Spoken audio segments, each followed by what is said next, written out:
So, in this class, in the Three Truths method, we are going to talk about the efficacy of self-inquiry. Now, when I say self-inquiry, I'm speaking directly about the method of Ramana Maharshi, who is an Indian mystic. He was born in, when was that? That was 1879 and died in 1950. And he developed a meditative proposition that the way we approach the world, for the most part, we do it through the use of the five senses. And in older techniques concerning meditation, there used to be a focus on an external object. So in a lot of cases, you might have a lit candle, and you would enter in this transcendental space between you and the candle by concentrating on that candle flame. And then you would this sort of mental manipulation where you would remove the distance between yourself and the candle flame. And the candle flame and yourself would become one in a certain sense in this meditation, therefore spanning this sense of separateness. But for Ramana Maharshi, self-inquiry seemed to be a more effective tool in the realm of meditation, in that asking the question, who am I? Well, again, this question, and we talked about this in the introductory video, questions are an invitation. They are an openness, and they are an absence of certitude. So when we ask questions, we find ourselves in a state of openness, and in a certain extent, through that openness, humility. Now, for Ramana, there was a value to the internal experience of the witnesser as a person and as a position or an orientation.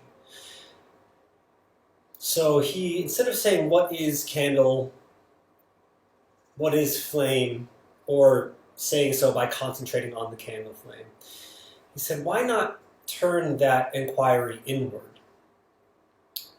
It doesn't require the five senses.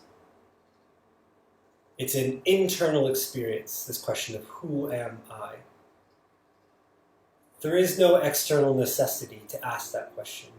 Your eyes can be closed, your ears can be plugged, you could be in a sensory deprivation chamber. And yet, as a thinking being, or a being, you can ask this question, who am I? It requires nothing from the external world. And for Ramana, that encapsulated a sort of, how to describe that?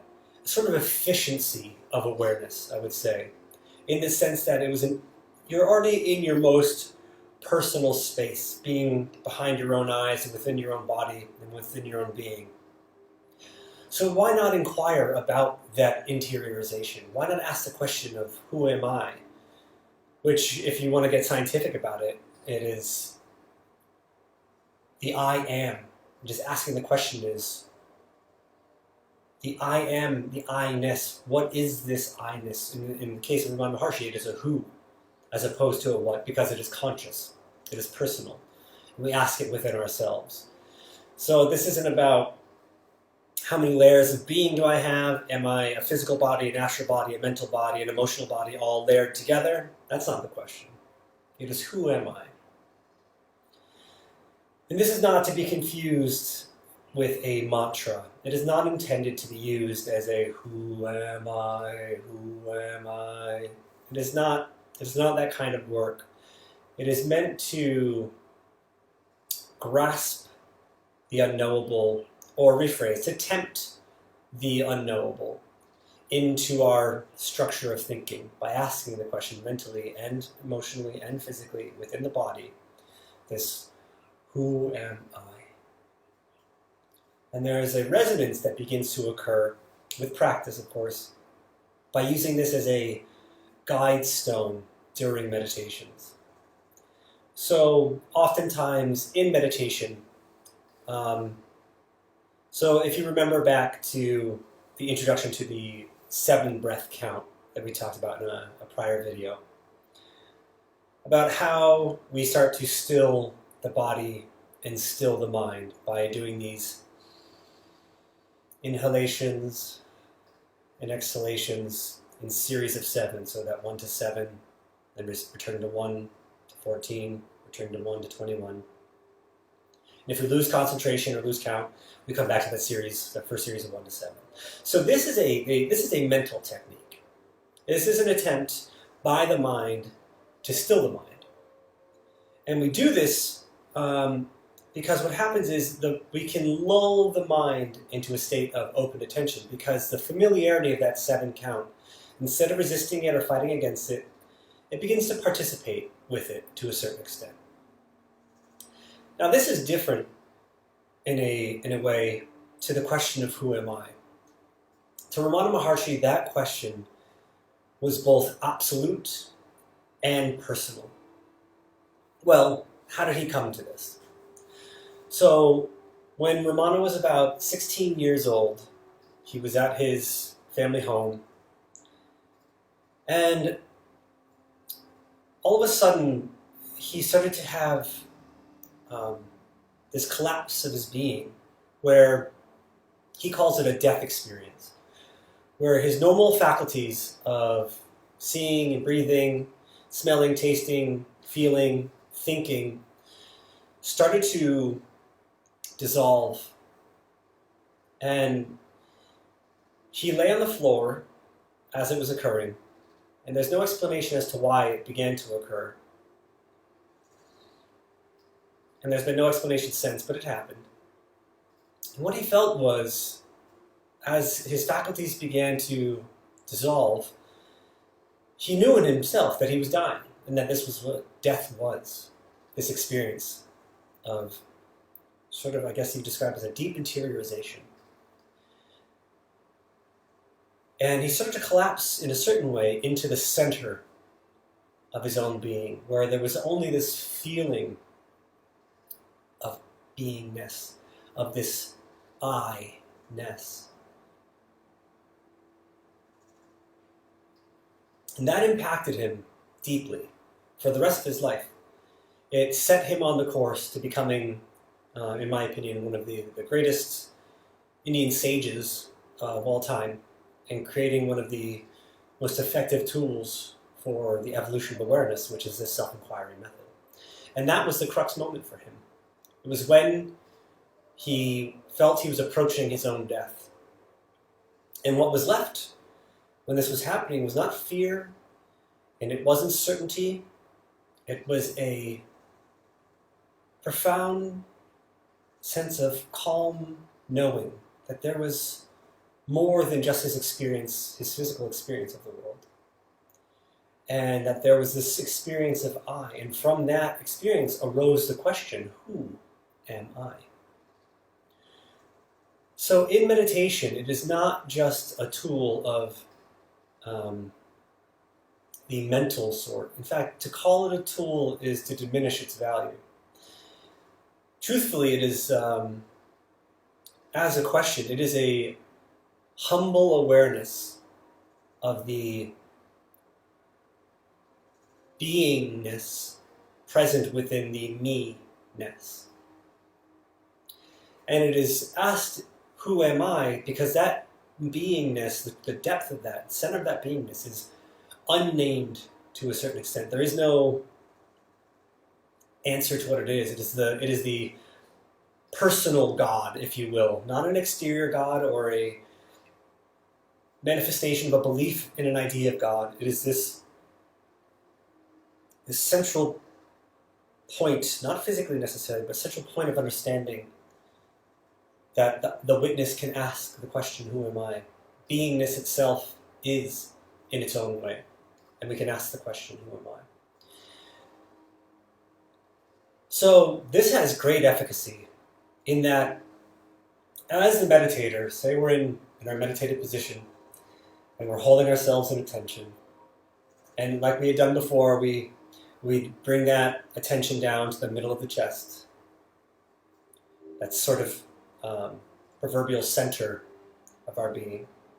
And we use this word center because we're talking about the middle, or the most true. What is at the heart of something? And Ramana Maharshi uses a phrase which he calls the spiritual heart.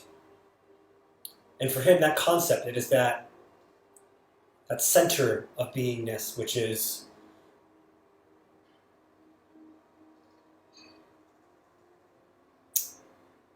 what lies at the beginning or middle of beingness. So when we talk about it, it is both central to the concept of being, it is the center of being itself, it is the middle of I, without being a geographical location per se, but more of an orientation of the body and being, to ask this question, who am I? Who is at the center of being? And this, in my experience personally, has a profound impact on the meditation, both mentally, physically, and in another sense, in the being with the meditation. So when we talk about that spiritual heart, I'm going to give you a physical manifestation of that concept. So in science, we know that the heart, as it beats, and we know that from science as well that there's an electromagnetic field produced by both the brain and by the heart. And with the proper instruments, you can trace a heartbeat with tools external from the body up to several feet. So there's a field of energy that is created by this heartbeat. And the source of that energy is this one part of the heart where the electrical pulse originates. And this is an interesting physical phenomenon because, first of all, that pulse is unaffected when we're unconscious. And it beats regardless. You can have someone who is, say, in a vegetative state. There's no mental activity at all. This pulse is pumping the heart. And that spark, the spark that actually engages the muscular tissue of the heart, the source of that is a really good physical guide. This is not to be construed with that is the spiritual heart per se, but it is that vibrance of life in a certain sense, that pulsating being. Another way that this was talked about by Ramana Maharshi was a phrase that he used, which was called spanda. And this can be defined as the first whirl, or in some cases, I would say the original vortex. So if you think about what a vortex is, it is sort of a shearing of a plane, and it becomes definitive in a certain way. So you imagine a clear sky and open air in front of you over a field, and you see a tornado begin to form. And just imagine it from that landscape view, where it has taken elements of the field around it and become constructed in something that is tangible and visible. So, in a sense, that first whirl is the original being, the original movement. And this can be described as what is separate from void in a certain way. And we talked about that difference between void vacuum, that they're not the same thing. So, again, I'm using these examples to help create a broader sense of what this who am I really is meant to approach and how we use it in our meditations.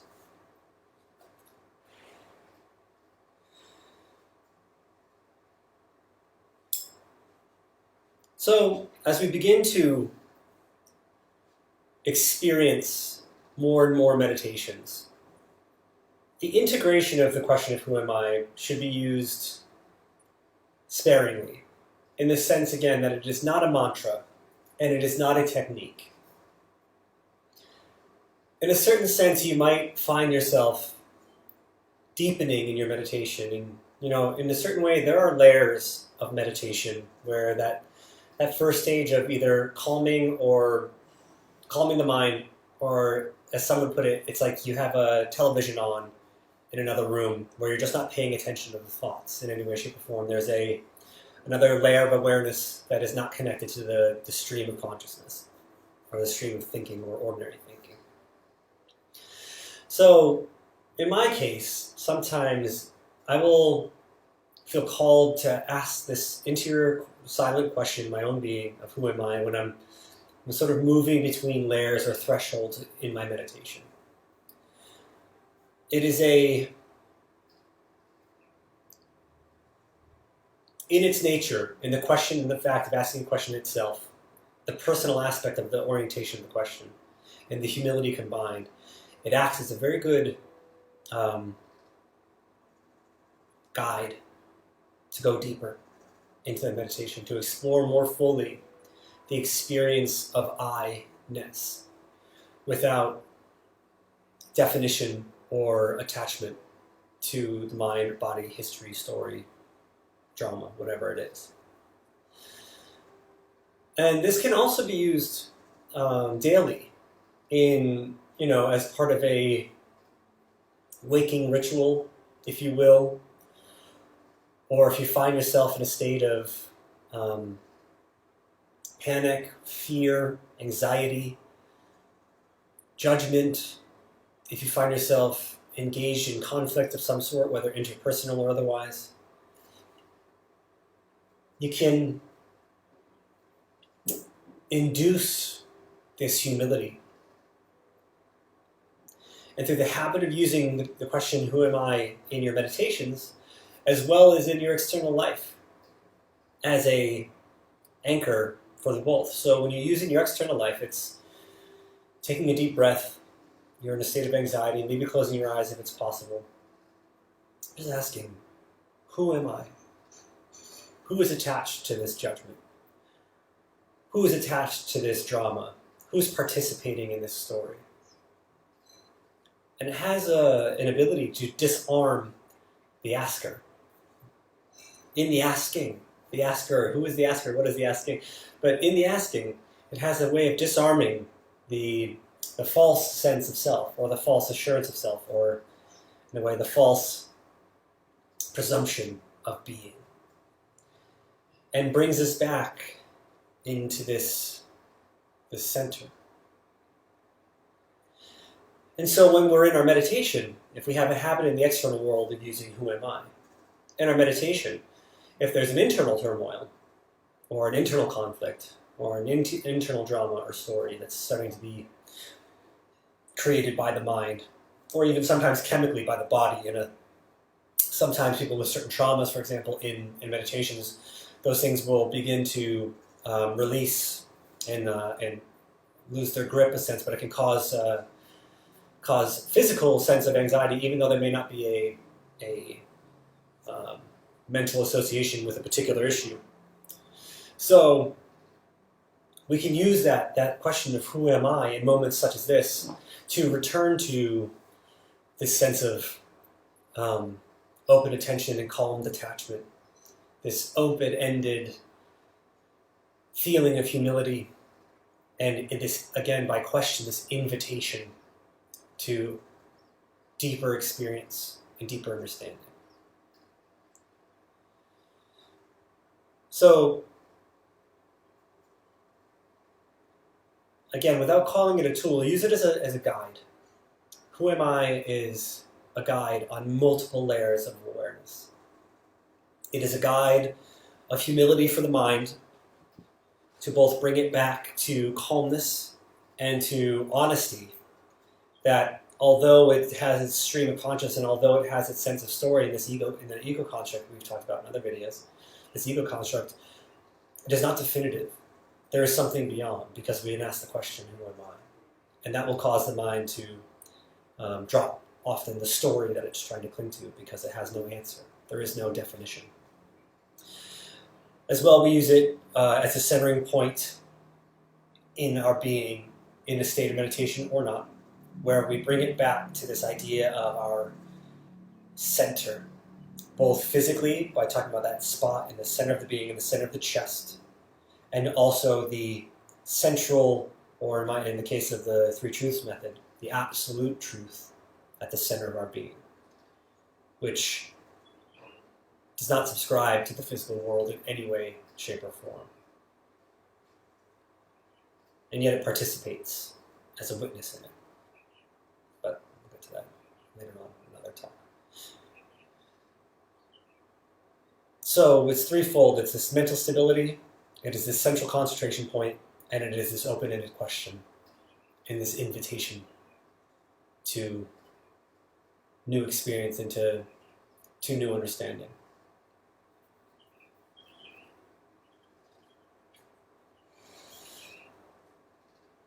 Now, this is going to be the topic for our next talk, but I think it's appropriate to bring it in here, because in the case of Ramana Maharshi, the event that brought this on most strongly was an experience of death.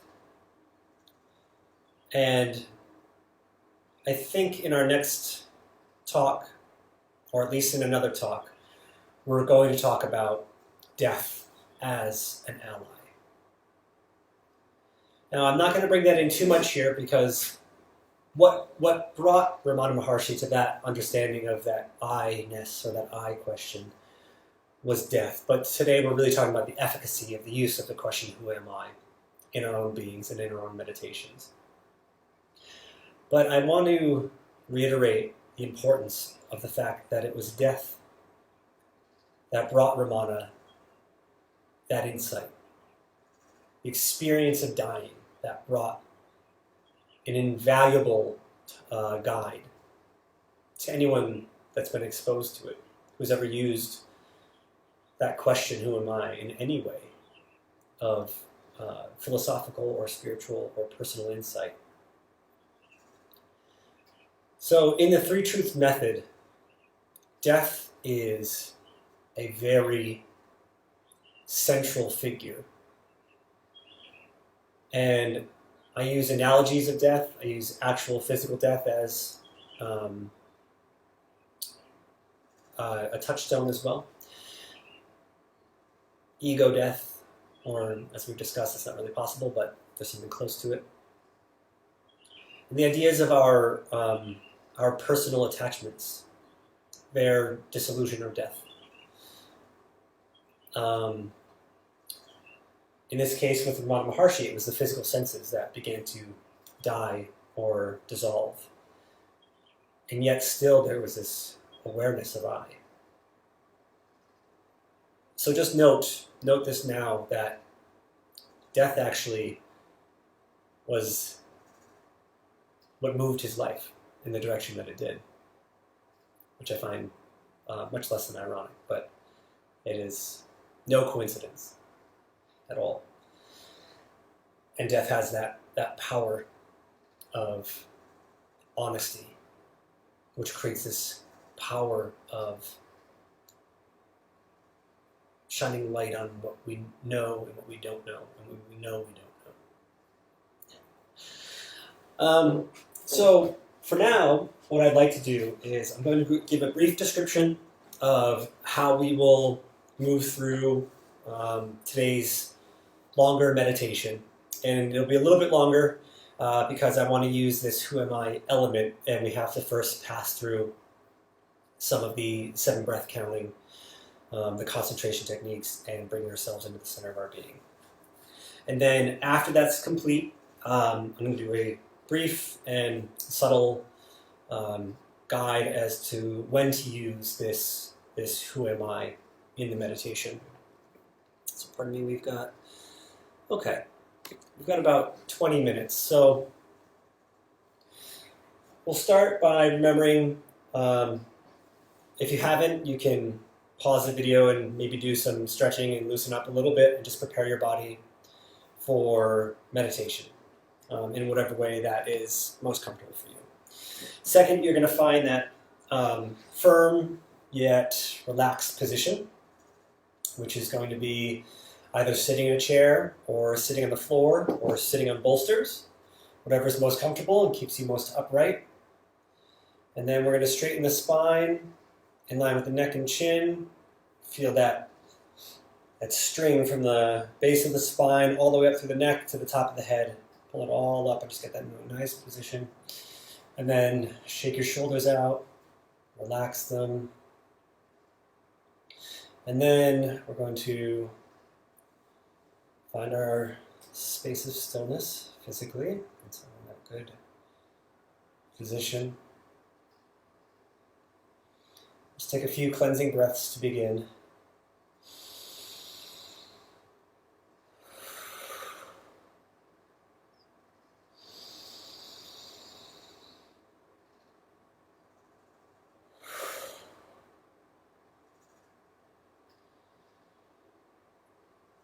Now just relax the breathing to a nice, normal pace.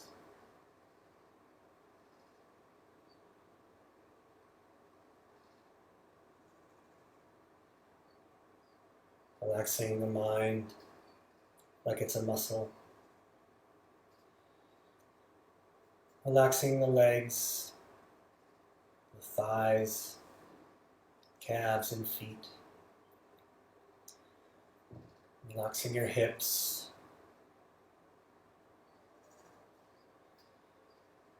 Relaxing your torso. Relaxing your shoulders and your neck. Relaxing the arms and the forearms and the wrists and the hands and fingers. Relaxing your jaw,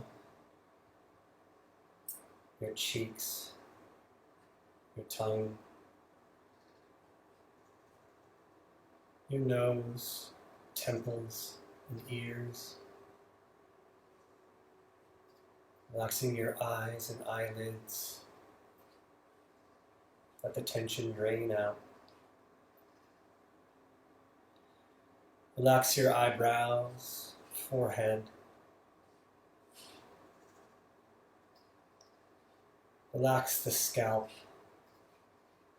letting go of all the tensions.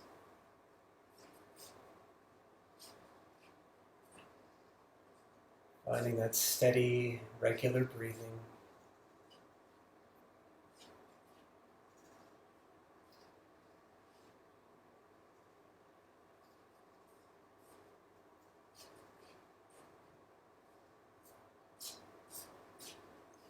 Now again, relax the mind as if it were a muscle. Any tensions of the mind or thoughts you may have that seem urgent or pressing, just put them aside.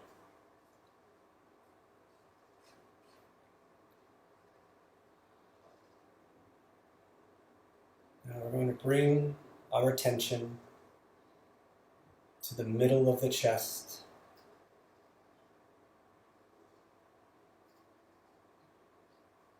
If you like, you can just place your hand or a finger or two just in the center of your chest, just pressing gently.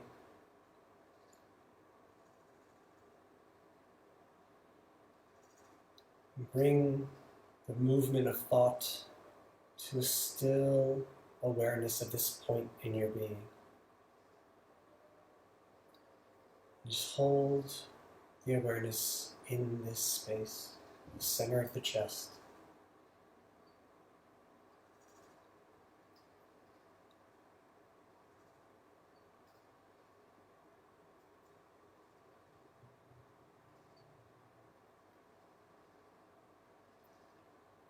Now, we're going to begin the 7-breath count.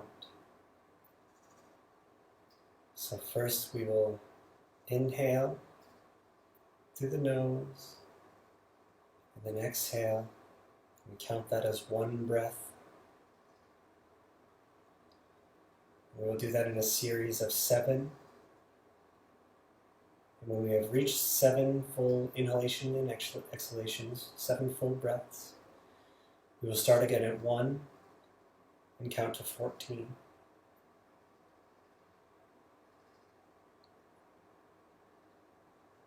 When we have reached 14, we will stop counting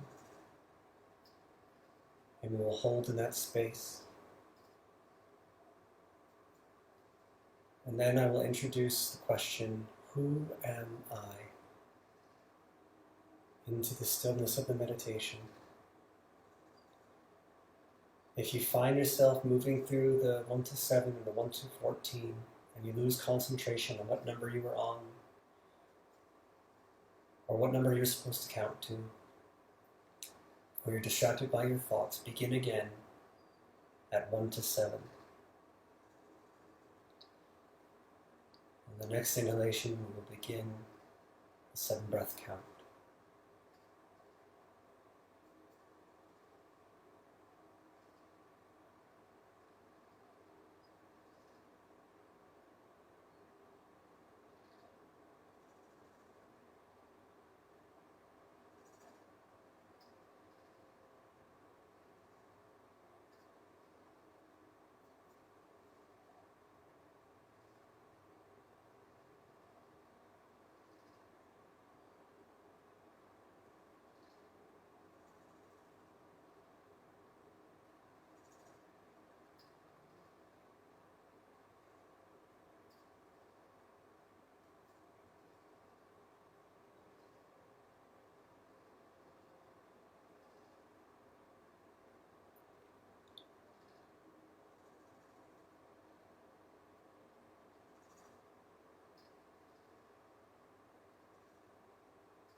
keeping the attention in the center of the chest.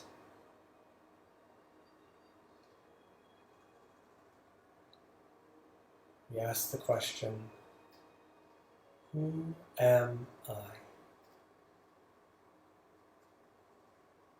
Allowing it to bring us to stillness.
Letting the openness of the question still the mind and the being. Who am I?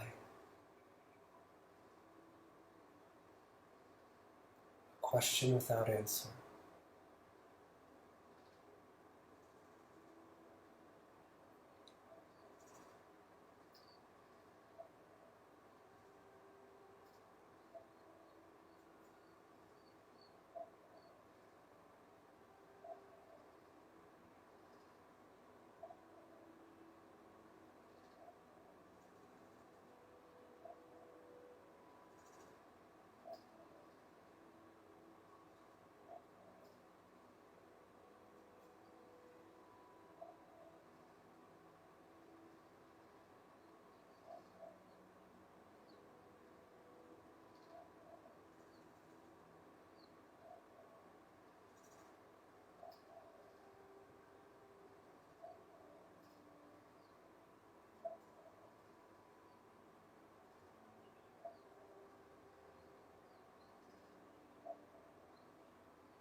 Using it as a guide to the center of our being, to the center of all consciousness, all beingness. Ask the question, who am I? Bringing us to stillness.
If you would like, you may pause the video, stay here in this state.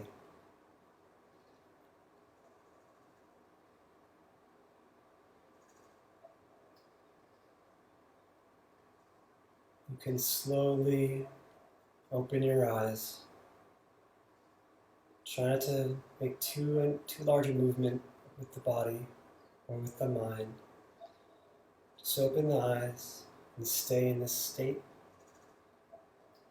Feel the quality of the air around you, the quality of your perception. Feel the quality of the interiorization of the body. a calmness in the center of your being.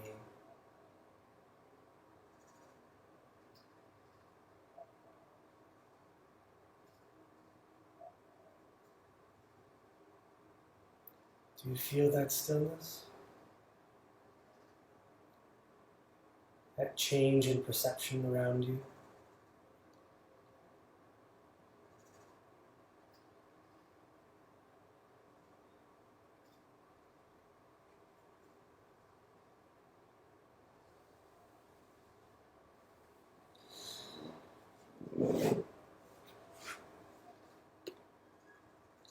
So it is this state, or degrees of it, if you will, that Ramana Maharshi finds valuable to consciousness and to each one of us. Now, you may feel the effects of the meditation already, or you may not. But this is a practice, and this is a good thing to practice. So I would recommend watching the meditation portion of this video as often as you need to. Follow the movements of the breath at the beginning and those relaxation techniques at the beginning. And see if you can, instead of worrying about how long you meditate, try to see what qualities of meditation you can reach. And that has very little to do with the amount of time spent necessarily. It is helpful, if you have less experience, to try to spend, maybe 10, 20 minutes in sitting meditation. But if you have worked on it a bit, try to see what that quality is, both in the asking of the question, who am I, and the quality of the mind and body and experience of the consciousness after the meditation. See if you can see what that is for you and how that feels to you, and how it might benefit to take that state and have that be the bedrock by which you approach the world. Because there is a way to incorporate that experience of that type of meditation, always, to a certain extent, inside the being. And to a large extent, the Three Truth method for me is this. It is how to embody openness, honesty, and the most genuine parts of experience in this question of who am I. Of course, there are other modalities as well, and philosophies and things to go over in that realm, but this as a practice is essential, I would say, and a very, very simple and easy place to start. So I'd recommend that. So thank you again for joining today's class. I hope you enjoyed the meditation, and feel free to watch this video as often as you need for more meditation instruction. And we'll see you next time. Thanks again. Oh, and yes, if you would like to check out my webpage, Facebook, or if you'd like to donate, you can check in the description of this video, and you'll find a link there for all of those things. Thanks again. Take care.